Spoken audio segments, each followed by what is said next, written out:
வணக்கம் நண்பர்களே, பிரியாவில் மீண்டும் உங்களை வரவேற்பதில் மிக்க மகிழ்ச்சி. பரோட்டா பிடிக்காதவங்களே கிடையாதுங்க. கோதுமை மாவை பயன்படுத்தி இன்னும் அதை நம்ம ஹெல்த்தியாக செஞ்சோம்னா வாங்க இந்த வீடியோவில் நம்ம பார்க்க போகிறது கோதுமை பரோட்டா. 2 கப்பு கோதுமை மாவு எடுத்துக்கிறேன். 1/2 டீஸ்பூன் உப்பு, 1 டீஸ்பூன் சர்க்கரை. முதல்ல இதை மாவோட கலந்து விட்டுருவோம்.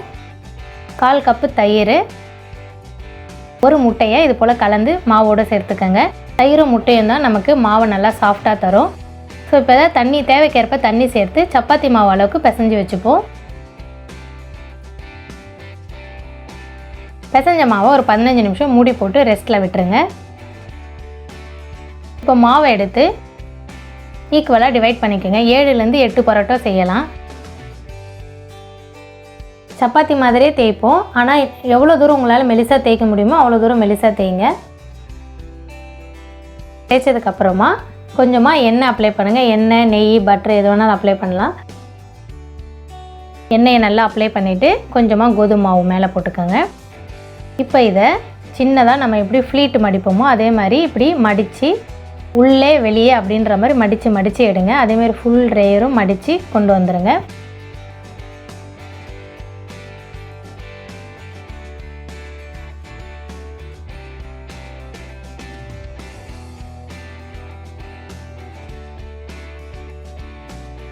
இப்போ பாருங்கள், நமக்கு இந்த அளவுக்கு மடித்து கொண்டு வந்தாச்சு. இதை நீங்கள் ஒரு இன்ச்சாக நீங்கள் லைட்டாக இப்படி தட்டினீங்கன்னா கொஞ்சம் கொஞ்சமாக அகலமாகும். பாருங்கள் எந்த அளவுக்கு பெருசாக இருக்குது சப்பாத்தி நான் பண்ண அந்த மடிப்பு. இப்போ இதை நீங்கள் இது மேலே கொஞ்சம் எண்ணெய் தடவி விட்டுட்டு இப்போ நம்ம அப்படியே ரோல் பண்ண வேண்டியது தான்.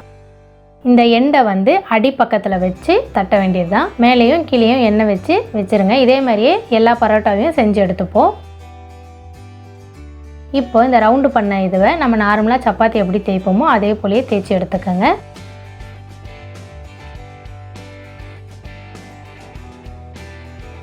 தவா சூடு பண்ணிவிட்டு நல்லா சூடாக இருக்கணுங்க. சூடாக ஆனதுக்கப்புறமா இப்போ நம்ம பரோட்டா எல்லாம் சுட்டு எடுத்துடலாம்.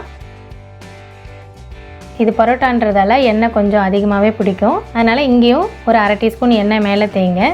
கொஞ்சம் நல்லா அழுத்தி விட்டிங்கன்னா உங்களுக்கு அந்த லேயர் எல்லாம் நல்லா அழகாக பிரிஞ்சு வரும். 2 சைடும் இதே போல் நல்லா வேக வச்சு எடுத்திங்கன்னா ரொம்ப ஹெல்த்தியான அருமையான கோதுமை பரோட்டா ரெடி. இந்த பரோட்டாவை சால்னா இல்லை குருமா கூட சேர்த்து என்ஜாய் பண்ணுங்கள். இந்த ரெசிபியை நீங்களும் உங்கள் வீட்டில் செய்து பாருங்கள். உங்கள் கருத்துக்களை கமெண்ட் செக்ஷனில் எழுதுங்க. இன்னும் இந்த சேனலை சப்ஸ்கிரைப் பண்ணலைன்னா சப்ஸ்கிரைப் பண்ணுங்கள். மீண்டும் ஒரு நல்ல ரெசிபியில் சந்திப்போம். நன்றி, வணக்கம்.